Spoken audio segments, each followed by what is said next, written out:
እንግዲህ ከድሬዳዋ አንዱ በጣም የሚያስገርመኝ ነገር ወደ ከተማው ዳር እነዚህ ዛፎች የሚበቅሉበት ሁኔታ ማለት ነው። እዚህ ድንጋይ መሀል እዚህ እግረኛው ድንጋይ መሀል ይበቅላሉ። ምናልባት ትንሽ ቀን ሰው በመንገዱ ባይመላለስ ይሄ አስፓልቱ በሙሉ ሊበቅልበት እንደሚችል ነው የሚያሳየው ሁኔታው ማለት ነው። በጣም የሚራባ ዛፍ ነው። ደግሞ ጥቅም የሚሰጥም ነገር አይደለም።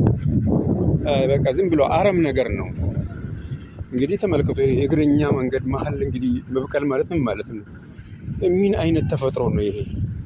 ምንም የሚከለክለው ነገር የለም። በቃ እውነት ተፈላጊ ነገር ቢሆን ኖሮ እንደዚህ አይበቅልም ነበር። በጣም ነው የሚገርመኝና ይሄ ድሬዳዋ መስመር ላይ ካየኋቸው አንዱ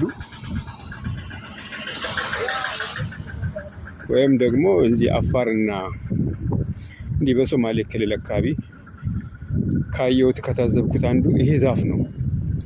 ይሄ ዛፍ እንግዲህ ሰው ፈልጎት አይደለም የሚተክለው።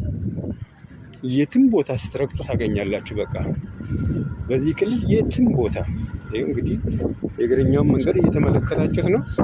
መሀሉ ላይ በቅሏል። ይኸው ብቻ ይሄ ቴራዞን በተገጣጠመበት በመሀሉ በቅሏል። ይኸው የውሃ ማፍሰሻ ተብሎ የተከፈተ ቦታ አለ። በዚህ ሁሉ በቅሏል። እንግዲህ ምን ትላላችሁ ስለዚህ ዛፍ? እስቲ የምታውቁት የግብርና ምርምር ባለሙያዎች እስቲ ምንድን ነው ምክንያቱ? ይሄ ዛፍ ምንድን ነው እንትኑ ጂኑ ምንድን ነው? ከሀገርስ ሊጠፋ የማይችልበት ሁኔታ ምንድን ነው?